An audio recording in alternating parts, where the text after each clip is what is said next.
Quindi non spaventiamoci nemmeno di utilizzarli. Il problema è che a vederti volare, a vederti sognare, a ringraziare il cielo per un'altra emozione grandissima che tu hai vissuto adesso al Carnevale di Venezia con il volo dell'aquila, è difficile chiamarti handicappata, è difficile chiamarti invalida. Avete Guardate le immagini qua. anche del volo? Non ci facciamo mancare niente. nulla. Ammazza.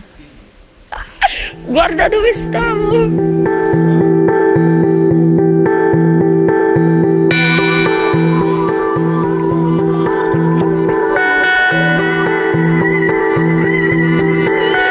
Wow! Giusy, raccontaci quello che stiamo vedendo. Cioè io ho la pelle d'oca, guardate stamattina, guarda, 80 metri, Non nascondo che ho avuto 5 minuti di panico prima di lanciarmi. È vero che hai avuto paura di perdere le gambe? Che ti cadessero? No, io in realtà mi sono girata indietro verso Daniel, che era la persona addetta lì, per carità, un professionista. Io mi sono girata e gli ho detto: senti, io le gambe le ho serrate bene, ma te sto moschettone l'hai chiuso bene, perché guardate qui.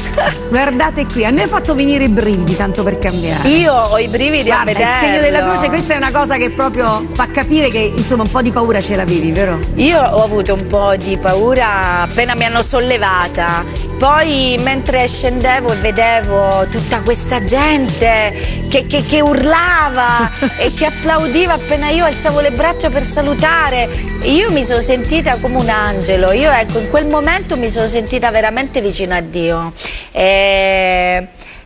Guarda, non si capisce come, però io ero lì sopra e pensavo veramente la vita quanto è bella. Giusy, ti posso fare una domanda? Perché hai ancora bisogno di superare dei limiti tu? Non hai capito già dove puoi arrivare? Ma io forse ce l'ho proprio nel DNA, cioè se io ho una giornata tranquilla riesco a complicarmela.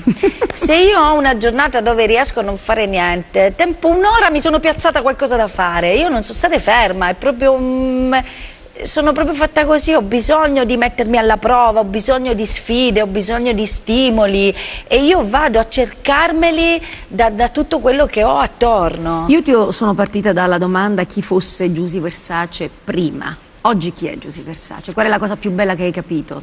Io ho capito di avere un cuore grande e non pensavo di averlo. Mi sono sempre vista un po' viperetta, un po' colonnello, un po' quella che dettava le regole, un po' quella che anche a casa comandava. A mio fratello, poveraccio, facevo: prendimi quello, fai questo, lo faccio ancora adesso. Però io ho scoperto di avere questo cuore grande che non pensavo di avere, perché io piango davanti a un'immagine, io mi commuovo davanti alla lettera di una bimba.